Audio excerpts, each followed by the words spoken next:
Gleanings. I'm Chris, he's Jesse, and this is Brandon. What's going on, Brandon? Not much. Thanks for having me. Oh man, our very first guest. I'm fired up. Yeah, so Brandon's here to talk taxes, both personal and business, as we head into the remainder of the fourth quarter. Let us remind you right out of the gate, please do hit the subscribe button so you can see very smart folks like Brandon come and talk with us over time. Have you subscribed, Brandon? You guys on YouTube? Yeah. Where'd you think this was going to be? Sorry, I get the emails, okay? Yeah. Go ahead. Yeah. And if you want the email, send a note to info@ProPlanWealth for sure. We send out the charts. But okay, so we're here talking about taxes today. We wanted to start really covering the personal side. So, Brandon, I guess a lot of folks get to the year end and don't really think about, golly gee, I need to do this in the calendar year. Help us understand maybe some of the pointers that you would have for, someone as they prepare for year-end tax planning or, preparing themselves for what they should do to maximize their benefit in advance of the close of the year. Well, there's a lot of things, and I guess because of scope of this, we Sure. talk about a few. But kind of one thing that comes to mind is as it relates to knowing where you stand at the end of the year as it relates to your marginal income tax brackets. So when we talk about planning, when we're planning for taxes, well, what are you actually planning for? Like if you have IRA distributions to be made, or if you're looking to maybe accelerate some income into the year or postpone it to the next year, well, there's a reason that the tax brackets are progressive. So you need to know where you're at for the year. And okay, so if when it comes to gross income and then you've got adjusted gross, right? So does that apply more? Does the difference really apply more to personal, or does it apply more to business? Where does that really come up? We see.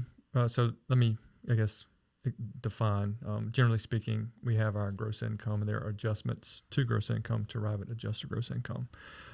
Small business owners, self-employed individuals, generally speaking, are going to have more deductions against gross income, right? Versus an individual, let's say a W-2 employee, they may have one or two, for example, like an HSA contribution that's not in a employer's cafeteria plan. Okay. But generally speaking, your small business owners are going to be the ones that benefit from deductions against the gross income. So then once you get past adjusted gross, you've either got a standard deduction or an itemized deduction. Correct. Right? Yes. And so it really the higher of the two. You compile, itemize all your deductions, and if it's not higher than the standard deduction, you take the standard deduction. If it is, you take the itemized deduction, and you take that from your adjusted gross income to arrive at taxable income. Okay. I mean, do you see more people falling in standard these days or itemized? I mean, is there... You certainly see the standard more with now a handful of years ago them doubling the standard deduction. Right, up to $25,000. Yes, correct. Now, there is one more deduction you take to arrive at taxable income since the Trump administration's tax bill, which is the qualified business income deduction. But from a personal standpoint, so more folks are falling under standard deduction. So they've got gross and then adjusted gross, and then they've got the standard. So if it's $25,100 for a couple, then they know where their taxable income is at that point, right? Or you should pretty much know where you stand. Let's say you're a W-2 employee. It's easy to work that math. So this is where I'm going to be at the end of the year. Maybe account for any bonuses you might be getting. So you should pretty much know what your taxable income is going to be if there's not a lot of fluctuation in your income and deductions. And your taxable income is what the bracket's based off of, right? The taxable income, correct. There are, I'll say this, I don't know if the listeners know or not, but our income tax system is a progressive system. And so the more money you make, the higher what we call your marginal tax bracket's going to be. And so you start with $0 of taxable income, and you go up to whatever the highest number is, and you work through progressively through higher marginal brackets. The lower part of your income is taxed at 10 and then 12. And the point that you made earlier in some of our conversation, which I think is useful for folks as they think about year-end planning, is whether they've got maybe a distribution that they have to take, right, out of an IRA that's going to be taxed as income, or because of a beneficiary IRA that they have to take money out of. you said something very, wise, I think, because it's something I think about, and you just phrased it very well. There's two big step ups in Yes. those marginal brackets. Yes. We can see folks go from a 12% marginal bracket to a 22% marginal bracket, and then later from a 24 to a 32. Yeah. And so maybe the strategy in year-end thinking is knowing where you're at, talking to a CPA, or at least doing a little homework on your own to say, where do I fall in regards to those next step ups when it comes to the distributions that I have to take? Is that if you do have some discretion in like distribution accounts, Jesse, for sure. Generally speaking, you have your 10% bracket, your 12%, your 22%, 24, 32, 35, 37. So walking back through that, we go from 12 to 22. Right. It's a 10% jump. Right. Then 24 incrementally 2%, and then you go from 24 to 32, which is an 8% jump. So two big jumps there of 10% and then again an 8%. The question is, where do you fall in that, and can you maximize the efficiency of your tax brackets with any type of discretionary, say, distributions that you have to take or could take? Like what? Well, Jesse mentioned the if you have that inherited beneficiary IRA and you're trying to take distributions over the 10 years that I'm sure you guys plan with regularly with clients of, when to take those distributions. If you have a taxpayer or a couple or single individual that's in the 12% bracket, why not fully utilize that? Yeah, if they haven't maxed it out yet, then let's at least get to that top end. For sure. Right. Yeah. So just with the notion of, hey, getting money out with a 12% tax that's bracket. efficient. Yeah, for sure. Yeah, because it's not that high. And right? and more realistically, what I see a lot of times is maybe someone's in the 22% bracket, we'll fill up the 24% bracket because it's only a 2% incremental increase, but trying to stay away from that 32% bracket if we Avoiding can. that, right. And I know, Chris, you talk to a lot of people too about a conversion, a Roth conversion, and kind of taking that same strategy if maybe their income has been low in a particular income year, right? Yeah. But hey, let's set ourselves up for the future of no taxes on the growth of these dollars. What's so important though, and the reason we're encouraging everyone to make sure they're talking to their CPA or find a CPA who can help them talk through this stuff. I mean, again, gross income coming, adjusted gross income, there might be a little bit of difference there, but like the real meat is once they take that standard deduction, Right. which is for married filing jointly is like 25 plus, right? So that's a big jump, right? So if you're making 100 and now, well, you make 100 gross and then you do your 401k contribution, your personal You get down employee, to presumably 80. right? And then if you had take the standard deduction for that, your taxable income may be lower than you think. Yeah, I mean, if you're at 80 and then you take a 25 deduction, It's not necessarily Holy what your cow. take home pay is for sure. all of a sudden for you're at 55,000 taxable income, and you don't even go to 22% until For a married couple, 83.5. right. So I mean, if you're not getting the difference between that 55 in our example and 83.5 out at 12%, Kind of leave it on the table. Yeah. is the way I think about it. Oh, absolutely. yeah, Absolutely. because then as you get closer to retirement, I mean, you're kind of losing control of what your income can be based correct. on your required minimum distributions later in life, Yeah. right? And you mentioned it. Generally speaking, I would advocate, really partnership between an investment advisor for a client who's your client, but also it's some CPA's client. So collaboration would be key between really those professionals who really tackle it from different sides of the same sphere. And so that's my advice would be to just ask questions to your CPA and then introduce them, if you haven't already, to your financial advisor if you think there might be something there. And do it now, right? Running out of Yeah, time. you had mentioned you all do more than just taxes. Just touch on that for just a second in regards to kind of the balance sheet and financial statement. The importance of that for your tax person before year end. Well, Chris had kind of laid the groundwork talking about, you have a personal tax and a business tax. Well, switching gears a little bit to the business side of things, we offer, obviously, tax preparation and planning services. We also offer accounting services for small businesses. Say a small business that doesn't have a strong back office or an owner who's too busy to keep his own books. when I prepare a business tax return, it's only as good as the numbers that are presented, which is the balance sheet and the profit and loss. Right. So if that's a mess, then your tax is going to be a mess. Right. So we kind of can complement that to try to keep your taxes as low as possible. You want to make sure your accountings are accurate, as accurate as possible. And that kind of leads the way for actually really good planning when you can actually look at a reliable financial statement and project what a business owner's tax is going to be. Absolutely. Garbage in, garbage out. Absolutely. All right, so let's talk about it from the business listener side of things. So again, if we think about a standard deduction, which again most people are using these days, unless their itemizations are just really, really up there. Sure.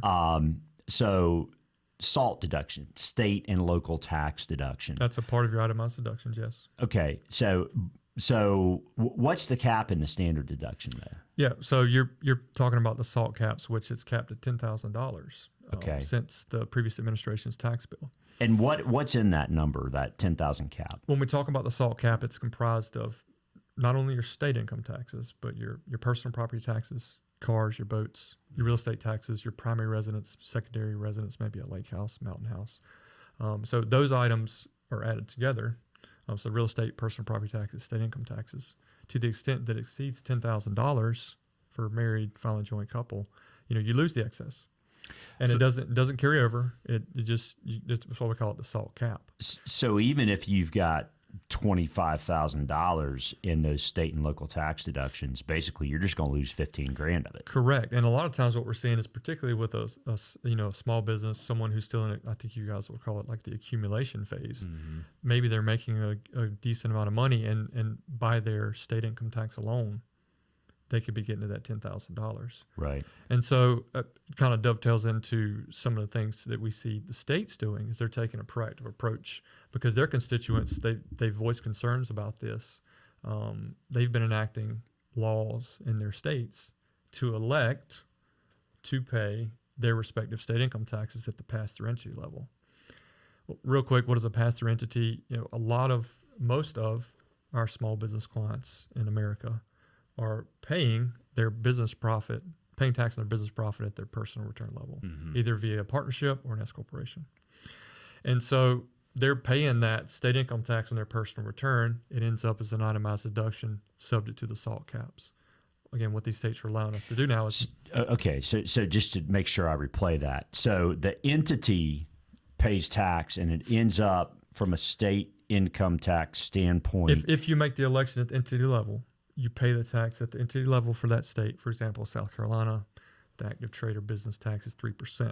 So you would, if it makes sense, it doesn't always make sense, but if it makes sense, you make the election at the entity level, pay the tax with that S corp return, you deduct it against your federal K1 profit. Okay, so just to keep this easy, let's say you got one owner, right, and their net income on that business, on that S corp or partnership, is $100,000. $100,000, right? Okay. So they're going to pay $3,000 at the state level. If they elect to do so for South Carolina, they can elect to pay $3,000. Right. It would be a deduct. So presumably the way it would have worked after the election is you have the $100,000 taxable on your federal return and your state return. The $3,000 tax gets paid. It's an itemized deduction subject to the SALT caps. If you make the election, you pay the $3,000 at that entity level, deducted against the $100,000 on your federal return. So now you're at 97. You're at 97. It'd just be a different character of deduction against the actual business profit as opposed to an itemized deduction. So instead of that state income tax of $3,000 getting hung up in the state and local tax caps of $10,000 and you not getting the benefit of it, just Correct. like you weren't getting the benefit of the other deductions or property taxes. Mm-hmm. Now what you've done is you've taken that $3,000 and you've made it moved it up into that gross income. We've reduced gross income to your illustration earlier by $3,000. So Correct. now you're at 97. So what you've done is you've gone around the state and local tax caps, and you've cut your income at the federal level. Correct. And so I've sent you beforehand. There's an AICPA graph as of August. A lot of states are catching on to this. I know there's South Carolina. North Carolina, I think, is effective in 2022 for the first year. South Carolina was first effective in 21. Yeah, I think Georgia So really, you have to think about it from. There's a lot of states that are doing this now. And so I think the point there is, I think you were making a point earlier in our conversation. It was new last year in South Carolina. Mm-hmm. So I think you said, correct me if I'm wrong, but there was even a little bit of, hey, let's be careful as we approach business owners with this strategy because we're not exactly sure. Right. But it's now, I think you've got clearer mandates as to what it all entails. And so perhaps our business owner clients or listeners have not heard about it from their CPA. And so really the brass tacks of this is, you own a business. If you've not heard about it, sure. Ask about it. Go Number ask. one. Yeah. If you have heard about it, the decision tree in our mind is again, I would consult your individual CPA on this, just like, for financial advice, you consult these guys. But the decision tree for me is, are you itemizing? If you're not, and you're taking the standard deduction, maybe it's a no-brainer to make the election. Well, but also, if you are itemizing and you are subject to the 10% or the $10,000 SALT cap, you should also consider it. So it's like two avenues of approach. If you're not itemizing, taking the standard deduction, you should consider it. If you are itemizing and you're subject to the SALT caps, you should consider it. Right. Now, there are situations, Chris, where it may not make sense. For like a small business or like an S corp, that $100,000 scenario. If it's a single owner and that's the only flow-through income they have, that's really their only income, they have that and their W-2 wages, then it's probably going to be a more powerful or more easier decision to make. Where you want to be careful, and again, consult the CPA that's actually preparing the entity tax return and your personal CPA, is that if you have multiple owners or if you have a partnership that has like general partners and a bunch of limited partners, you may just want to really think about before you make the election for that type of entity.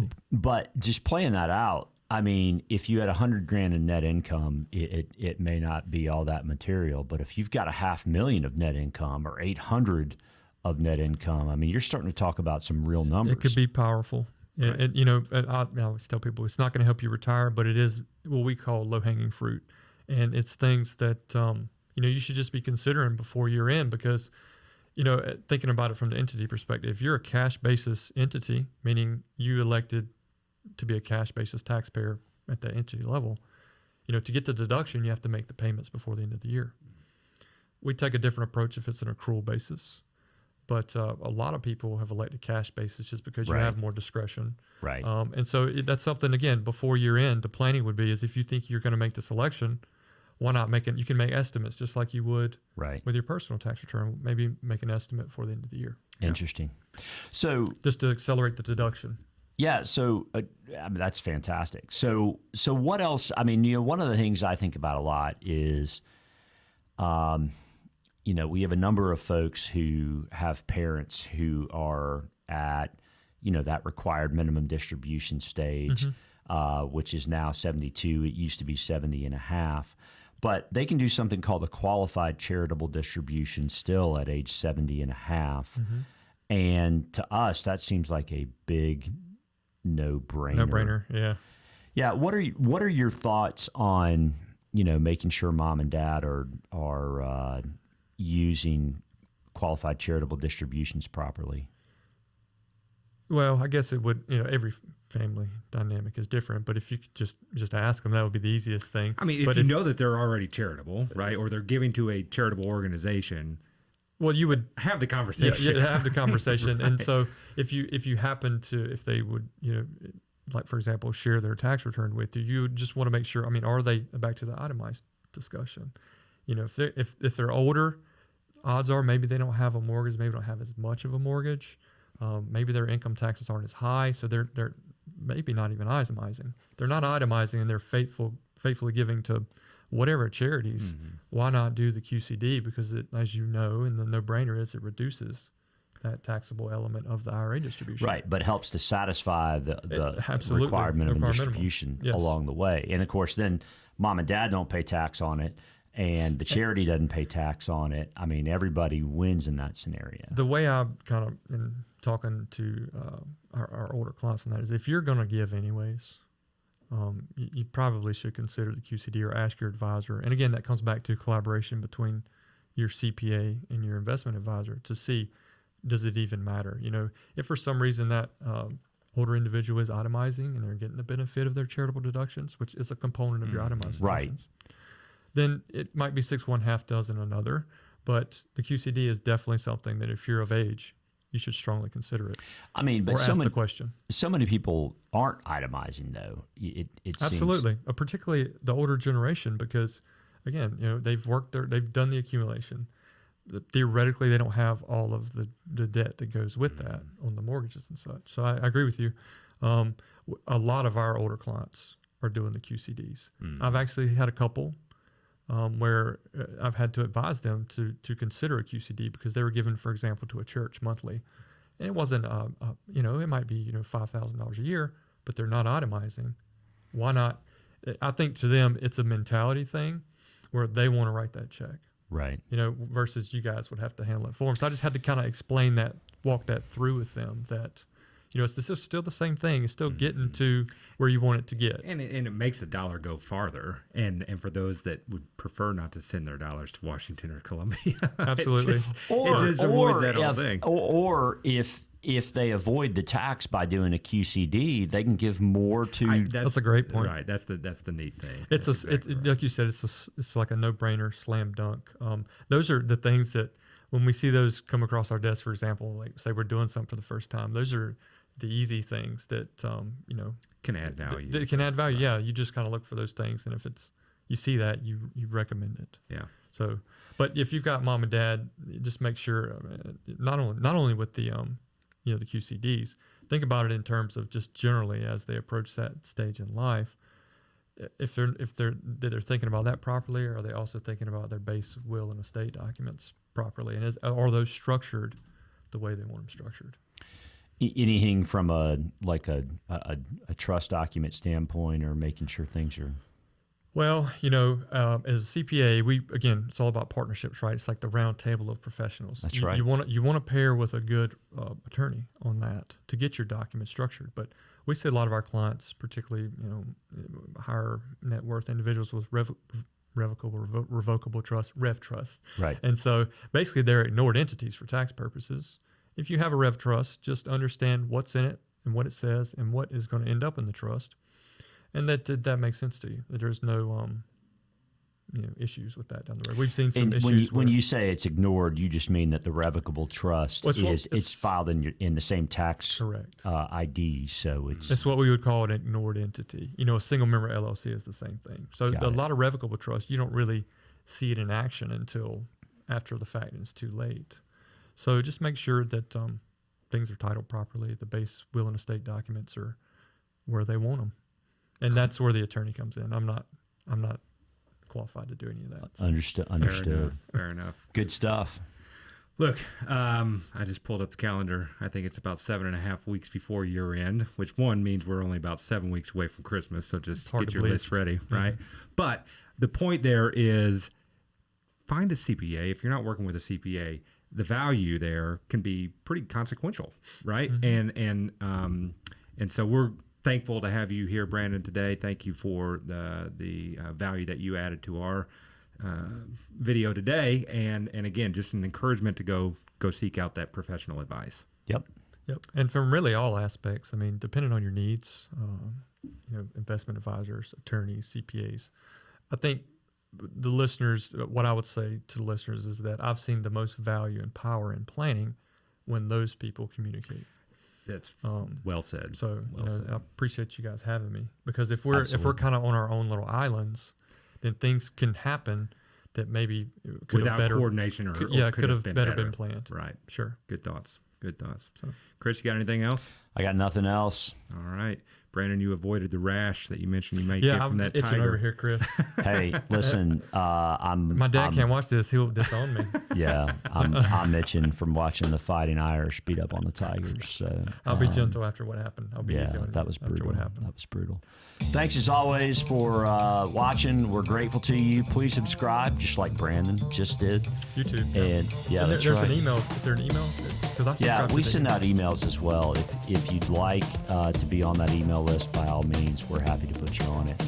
And in that email, we include a written version of what we've talked about today as well, if that would help you. So as always, thanks so much. Thank you for subscribing and watching. Please feel free to share this with those that you feel could benefit. We're grateful to you. Talk to y'all soon.